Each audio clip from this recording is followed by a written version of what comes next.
Ciao and welcome to week 14 of the sweetest kind of death on What's Cooking Ari. Appreciate you watching this week. This week is a very special week for me. It's the illusion of brotherhood without burden. Now, brotherhood doesn't always come from blood. Sometimes it arrives through nicknames, accidents, dreams, and scars. At UC Irvine, Ray McClinkis, the starting point guard and the nation's assist leader in 1995, gave me a nickname, Hashish. It was a joke, a bond, a stamp of belonging. Ray showed me that brotherhood is more than just stats. It's the trust that you build when someone says you're part of this, even if you're different. But there were others too, specifically two. My dear friends Amir Ali Sabetian and Bobby Bayani. Together they became the brothers that I did not have in my early days. The ones who gave me the firsts that my blood brother Paymon could not because of the separation due to our distance and naturally our age difference. Amir Ali was my other half.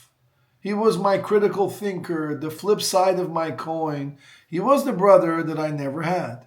He taught me everything first. How to drive, how to use my first credit card, how to wire my first speakers into my car. He was there for my first near-fatal car crash too. In fact, he was the one who ran me off the road. But that's brotherhood too. Sometimes it's the person who causes the scar who also stays to help you heal it. Amir's wisdom wasn't just practical. He had lived loss early. His father suddenly died when Amir was only 16. He knew what it meant for those dreams to shatter before they even had a chance. And yet, out of that pain, he gave me the wisdom that I needed as a young man. He became my original AI. Before artificial intelligence existed, the human intelligence that I leaned on when my own judgment wavered. And then came my buddy Bobby, Captain Bobby Bayani as he's known today. He wears the stripes of an American Airlines captain. But back then, he was just a kid with a dream of flying, and the world tried to break that dream, especially after September 11th, when the skies felt poisoned and impossible. But Bobby never let go. He worked every job that kept him near airplanes, baggage, ground crew, anything and anywhere throughout the country and abroad. He clawed his way forward until those cockpit doors finally opened. Bobby is the kind of brotherhood that shows you determination in action. Amir is the type that gave me thought. Bobby gave me perseverance. But together they created a web of brotherhood that carried me through those formative years.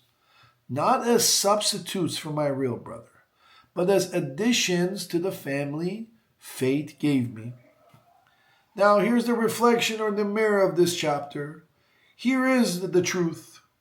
We often believe that illusion that brotherhood is easy, that it's just laughter and loyalty and good times, but real brotherhood carries burdens. It runs you off the road and then pulls you back to safety.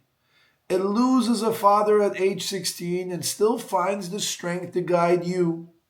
It sacrifices nights and jobs and years for you to chase a dream, not just for itself, but to show you that it's possible to go after your dreams. Brotherhood without burden is just a simple friendship, but with burden, it's family. So ask yourself, who are your brothers, your sisters, the ones who carry the weight with you? And are you only there for the good times? Or are you shouldering the burdens too? So how do I frame love? In this chapter, love shows us that when you look at leadership through stewardship, Brotherhood leads by carrying burdens together and not just celebrating victories. That love is when you look at opportunity through creativity, every burden is also an opportunity to think differently, to push harder, and to grow together. Love to me, by looking at a vision that unites, is seeing Bobby's vision of flying that was his, but it became ours too, a symbol of refusing to give up. And love to me is empowerment, which leads to enrichment. Amir empowered me with his wisdom. Bobby enriched me with his examples.